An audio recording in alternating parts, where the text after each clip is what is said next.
For months, she parked in his driveway like it was her right, until he called the tow truck. Twice. What happened next? A downfall so public the entire neighborhood watched. Reginald Reggie Carter was a patient man. He had to be. He spent his days managing a classroom full of middle schoolers in Lakeland, Florida, trying to make science exciting for kids who cared more about their phones than the periodic table. He had a system, a rhythm to his life, and he liked it that way. His home was his sanctuary. A modest but well-kept single-story brick house with a neatly trimmed lawn, a driveway just big enough for his car and the occasional visitor. It wasn't much, but it was his. A place where he could unwind, grade papers, and watch the game in peace. Until Blythe Vanderholt decided his driveway was hers. It started small.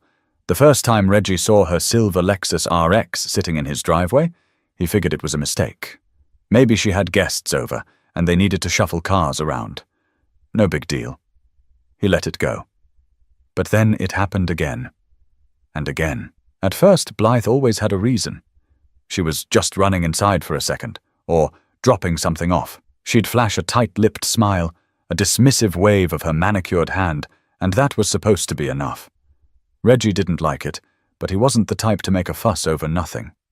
Until the day he came home from work, tired, hungry, and ready to collapse on the couch, only to find her Lexus parked dead center in his driveway. Again, this time, there was no one in sight. Reggie took a deep breath, exhaled through his nose, and knocked on Blythe's door. She answered with the kind of expression that made it clear she already knew why he was there. "Reggie, what's wrong?" she asked, feigning surprise, her tone dripping with condescension. Reggie nodded toward his driveway. "Your car's in my spot again." Blythe blinked, as if the thought had never occurred to her. "Oh, I was just... well, you know, I had a delivery, and the driver needed room to back out." She smiled like that explanation should have ended the conversation. "You don't mind, do you?" "I do, actually." Reggie kept his voice calm. "I need you to stop parking in my driveway." Blythe sighed dramatically. "Well, I live right next door, Reggie. It's not like I'm parking on some stranger's property." "You're parking on mine," Blythe scoffed, rolling her eyes. "Are you really that bothered by a car sitting there for a few minutes?"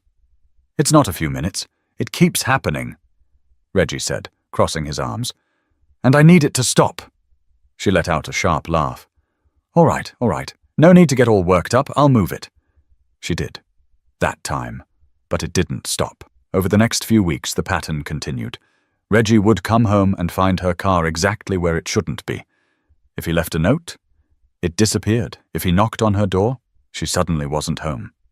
One evening, after a long day at school, Reggie pulled up to see not just her car in his driveway, but another one, some shiny black BMW that definitely didn't belong to him. Enough was enough. Reggie parked on the street, grabbed his phone, and snapped a picture. Then he knocked on Blythe's door, harder this time. She opened it with zero urgency, her face a mask of mild annoyance. "Reggie," she said, dragging out his name like he was inconveniencing her. "Whose car is that?" he asked, pointing toward his driveway. "Oh, that's my friend's," she said breezily. "We were having a little get-together and, well, you weren't home. Thought it wouldn't matter." "It does matter," Reggie said, his patience thinning. "This isn't a parking lot, Blythe. This is my home." She folded her arms, tilting her head like he was the unreasonable one. "Well, you should have said something earlier. I would have moved it." Reggie clenched his jaw, inhaling slowly. "I am saying something. Right now. Move the car." Blythe rolled her eyes, but finally stepped inside to call her friend. Reggie waited. 10 minutes. 15. At 20 minutes, he was done waiting. He walked back to his own house, sat on his couch, and started looking up the number for the local towing company. But this was just the beginning. Reggie wasn't the type to stir up drama. He lived his life quietly, minded his business, and gave people the benefit of the doubt. But Blythe Vanderholt had officially crossed the line. The next morning, he left early for work, but not before calling the HOA. He didn't expect much. HOAs were notorious for siding with the people who had the most influence. And Blythe? She was practically royalty on the board. But he figured it was worth a shot. The response was exactly what he expected. Sir, unless there is physical damage to your property, we really don't get involved in neighbor disputes, the bored-sounding woman on the other end said. Have you tried speaking with her? Reggie sighed. That's all I've been doing. Well, we can send a courtesy email, but that's about it. A courtesy email? Yeah, that'd teach her. But Reggie wasn't going to waste his energy arguing. He thanked the woman and hung up. If the HOA wasn't going to do anything, he'd handle it himself. He left one last note on Blythe's windshield that morning. Big, bold letters. Do not park here again. But when he came home that evening, the note was gone. Her Lexus RX was not only in his driveway again, but parked at an angle like she didn't even care. Reggie pulled his car onto the street, staring at the scene in disbelief. She wasn't even trying to be subtle anymore. Fuming, he walked up to her door and knocked. Hard. It took a full minute before she finally answered, wine glass in hand, looking like she'd just been in the middle of a relaxing evening. Reggie, she said, drawing out his name like he was an interruption to her night. I need you to move your car. She took a slow sip of wine before responding. Oh, yeah, about that. I meant to text you, but I figured you wouldn't mind since you always park on the street anyway. Reggie's fingers flexed at his sides. He forced himself to stay calm. I do mind. This is my property, Blythe. She let out a sharp laugh, shaking her head like he was being unreasonable. Reggie, seriously, you're getting bent out of shape over a driveway. He took a step closer. No, I'm getting bent out of shape because I've told you over and over to stop doing this and you keep ignoring me. Blythe rolled her eyes, swirling the wine in her glass. All right, fine. I'll move it. Reggie exhaled, willing himself to let it go. He turned to head back to his house, and then Blythe muttered something under her breath. Not loud enough for him to catch every word, but just enough for him to catch the tone. He turned back. What did you just say? She gave him an innocent look. Nothing. No, you said something. Blythe smirked. I just don't get why some people are so uptight about the smallest things. There it was. That smug, passive-aggressive entitlement that made his blood boil. Reggie didn't say anything else. He just walked back to his house, pulled out his phone, and saved the number for the towing company. That night, as he sat on his couch, grading papers, his mind kept replaying that conversation. The dismissiveness, the arrogance, the sheer audacity. She wasn't going to stop, and Reggie was done playing nice. But Blythe had no idea what was coming next. The next time Blythe parked in his driveway, Reggie didn't knock. He didn't leave a note. He didn't call. He called the tow truck instead. It was a Friday evening, and he had just pulled up after a long week at school. He was exhausted, but the sight of her Lexus RX sitting in his driveway like it belonged there, that gave him a second wind. This time, he didn't hesitate. He parked his own car down the street, dialed the towing company, and gave them one simple instruction. I need this car gone. The tow truck arrived in less than 20 minutes. It was almost poetic how quickly it happened. The driver hopped out, assessed the situation, and simply nodded. She's parked in your driveway? Yep, Reggie confirmed. Got proof of ownership? Reggie pulled out his property deed. He'd come prepared. All right, the driver said. Let's hook her up. Within minutes, Blythe's luxury SUV was lifted off the ground, wheels locked in place. Reggie crossed his arms, watching with satisfaction as the truck pulled out of the driveway, her car disappearing down the street. He had no idea what kind of reaction to expect. Would she show up at his door screaming, call the cops, pretend like she had no idea what happened? Turns out he didn't have to wait long to find out. About an hour later, just as he was settling in for the night, bam, bam, bam, his front door shook from the force of Blythe's fists pounding against it. Reggie didn't rush. He took his time, standing up, stretching his arms, making her wait. Then he opened the door. Blythe stood there in flip-flops and silk pajama pants, looking absolutely livid. Her phone was clutched in her hand, her perfectly styled blonde bob slightly out of place. Where is my car? She snapped. Reggie tilted his head. Oh, you mean the one that was illegally parked in my driveway? Her nostrils flared. Don't play games with me, Reggie. Where is my car? He shrugged, casually. Towed. She stared at him, mouth falling open in pure disbelief. "You did what?" "You heard me," Reggie said. "You wouldn't stop parking in my driveway, so I had it removed. Simple as that." Blythe let out a sharp, hysterical laugh. "Oh, you are going to pay for this! Do you know who I am? I'm on the HOA board! I have connections, Reggie!" He gave her a slow blink. "Good for you. Your car's at Sunshine Towing off Orange Blossom Trail. Have a good night," and with that, he shut the door. But Blythe wasn't done. She stood outside his house for a full 10 minutes, ranting and raving, switching between outrage and thinly veiled threats. She even tried calling the cops, but when the officers arrived, they barely gave her the time of day. "You had her car towed from your own property?"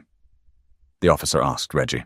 "Yep," he confirmed, handing over his deed.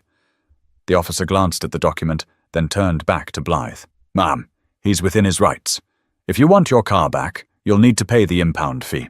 The way Blythe's face turned red. Reggie would have paid good money to frame that moment, but something told him this wasn't over. And he was right. Reggie thought that after getting her car towed, Blythe would finally get the message. She didn't. If anything, she doubled down. It started small, little passive-aggressive digs that were more annoying than anything else. First, she left a note on his door, written in bright red marker, as if she thought she was making some kind of legal statement. "This is a community. We should all be more considerate of our neighbors." Reggie tossed it straight in the trash. Then came the HOA complaints. A letter arrived in his mailbox a few days later, claiming his front porch plants were in violation of community aesthetics. Reggie laughed out loud. The same potted ferns that had been there for the past 2 years were suddenly a problem? Then another letter. His garbage bins were left out too long. And another. His mailbox paint was fading. By the 4th letter, Reggie wasn't even mad. He was impressed. She was putting in real effort. But the worst part? She started calling security on him. One evening, Reggie was watering his lawn when a white security SUV pulled up, lights flashing. A tall, middle-aged officer stepped out, adjusting his belt like he had something important to do. "You live here, sir?" he asked. Reggie frowned. "Yeah. Why?" The officer cleared his throat. "We received a call about some, suspicious activity." Reggie let out a slow breath. Suspicious. That word again. He turned his head, and sure enough, there she was. Blythe Vanderholt, standing on her porch, arms crossed, pretending to be oblivious. Reggie gave the officer a dry look. "So, watering my lawn is suspicious now?" The officer had the decency to look uncomfortable. "Look, sir, Save it!" Reggie cut him off. "I already know who called. Tell her to find a new hobby." The officer sighed, nodded, and walked back to his car. And Blythe? She smiled like she had won. Reggie wasn't having it. He marched straight up to her porch. "Blythe!" She blinked, feigning innocence. "Oh, everything okay, Reggie? I saw security here. Hope nothing serious happened." He folded his arms. "You know damn well why they were here." Blythe gasped. "Reggie, no need to be rude. I was just concerned. We have a duty to watch out for our neighborhood, don't we?" He stared at her. She wanted a reaction. She wanted him to lose his temper, to give her something she could use against him. So he did the one thing she didn't expect. He smirked. Calm, controlled, amused. "I'm done playing games, Blythe." His voice was low. "Steady. I gave you more chances than you deserved. But you keep pushing, so let's see what happens when I push back." For the first time, she looked unsure, and she should have been, because the next time she parked in his driveway, Reggie wasn't just going to tow her car, he was going to make sure it hurt, and Blythe had no idea what was coming. Reggie didn't have to wait long. Just 1 week later, on a Saturday afternoon, he pulled into his street, whistling to himself after a good morning at the gym, only to see Blythe's Lexus RX parked dead center in his driveway. Again. Not only that, it was blocking his garage. It was bold, disrespectful. And this time, his entire family was on the way over for a cookout. Reggie sat in his car for a moment, just staring. Then he put it in park, stepped out, and made one call. "Hey, this is Reggie Carter," he said, voice calm. "I need a car towed. Same location as last time, the dispatcher chuckled. Let me guess. Same car too? You got it.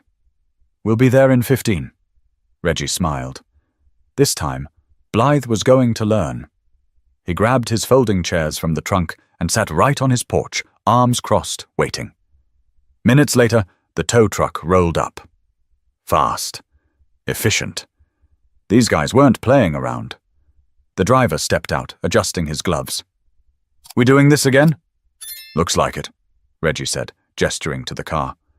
The guy shook his head, smirking. Some people never learn. With zero hesitation, the driver hooked up Blythe's Lexus and started lifting it onto the truck. That's when she came storming out.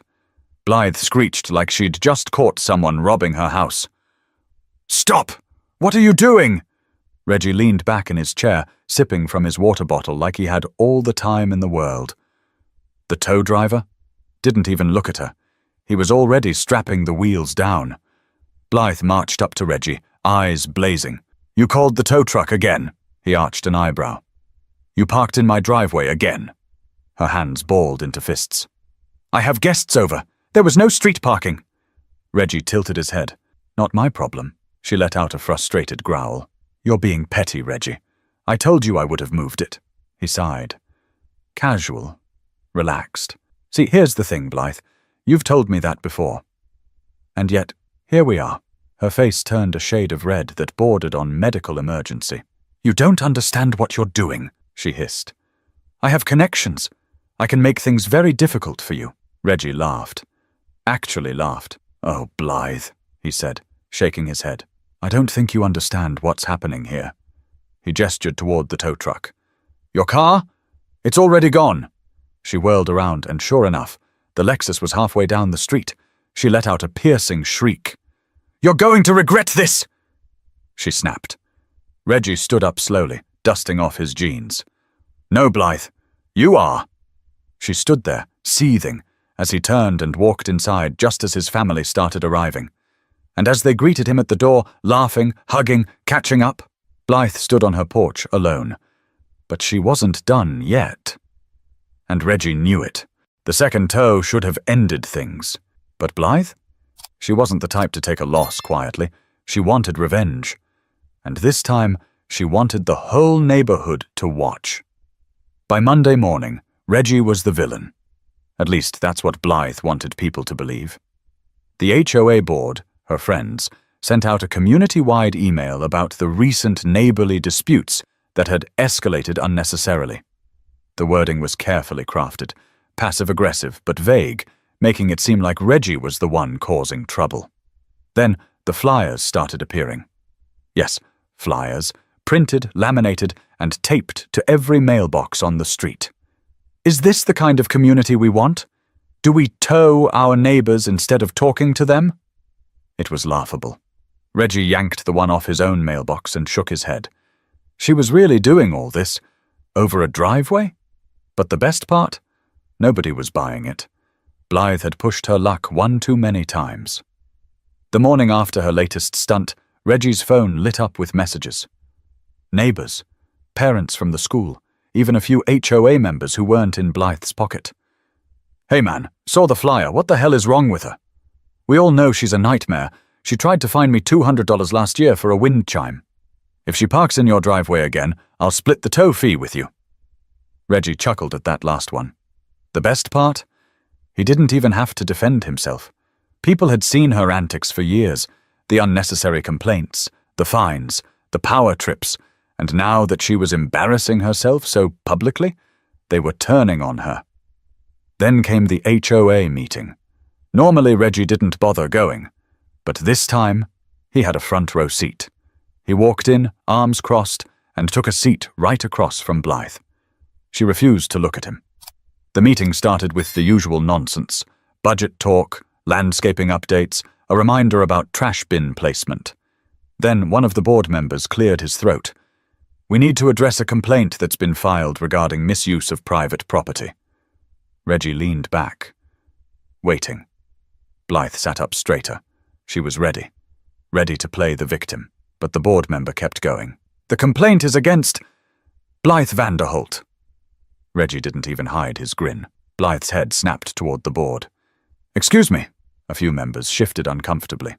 One of them, a woman in her 60s, sighed. "Blythe, we've had multiple reports of you harassing residents and using HOA resources for personal grievances." Blythe's jaw dropped. "That's ridiculous. I'm the one being harassed." But the board member kept reading. "We've reviewed several complaints, including misuse of security calls, unauthorized HOA communications, and retaliatory actions against residents." Blythe turned to the board, eyes wide. "You're taking his side?" The woman shook her head. "We're taking the side of the community." Blythe opened her mouth, but she had nothing to say. She looked around the room, searching for support, but found none. She wasn't in control anymore, and for the first time, she knew it. But Reggie wasn't done watching her fall. Blythe was losing control, and she knew it. For years, she'd ruled over the neighborhood like a self-appointed queen, using the HOA to bend the rules to her will. But now, her influence was slipping through her fingers, and she was desperate to grab onto anything to get it back. That's when she made her final mistake. 2 days after the HOA meeting, Reggie was pulling into his driveway when he noticed something strange. His trash cans were missing. Not tipped over, not moved to the side, just gone. He stepped out of his car, scanning the street, and then he saw them, behind Blythe's house, stacked neatly, like she had taken them on purpose. Reggie laughed, out loud. This woman had tried emails, flyers, security calls, and HOA fines. And now she had resorted to stealing trash cans. It was pathetic, but Reggie wasn't going to let it slide.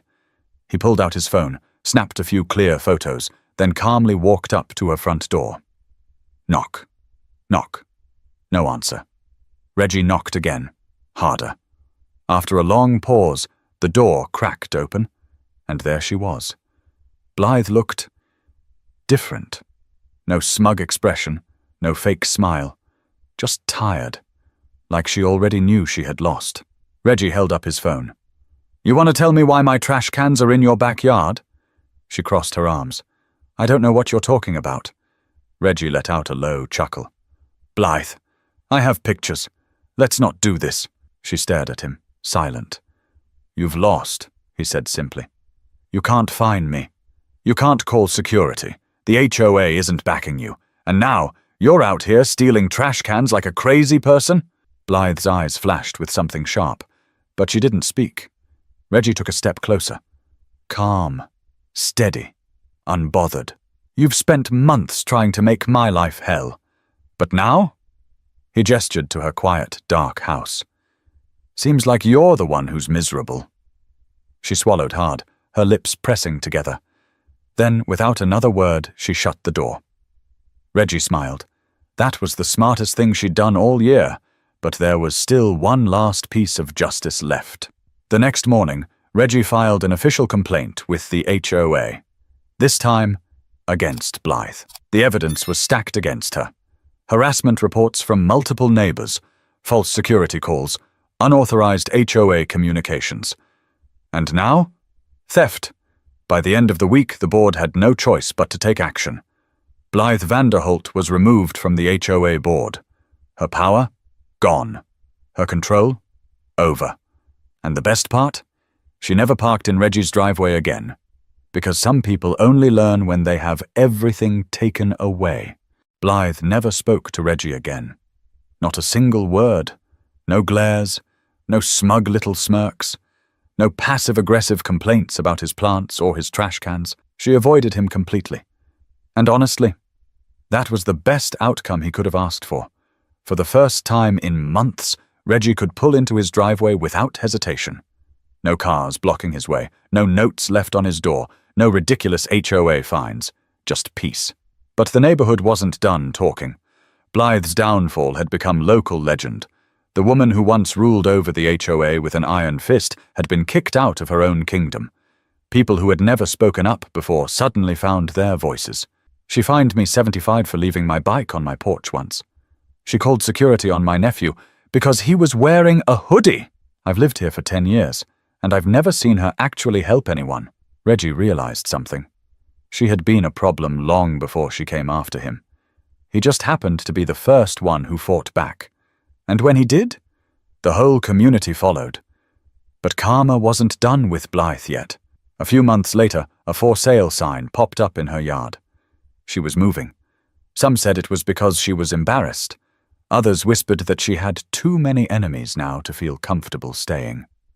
Reggie didn't care why. When the moving trucks finally pulled away, he stepped onto his porch, took a deep breath, and let it all sink in. The fight was over. And he had won. The lesson? Some people think they can push others around forever. They think they can get away with being selfish, manipulative, and downright cruel, because no one has ever held them accountable. But eventually, they mess with the wrong person. And when that person stands up, the whole world watches them fall. If you enjoyed this story, don't forget to subscribe. There's always more where that came from.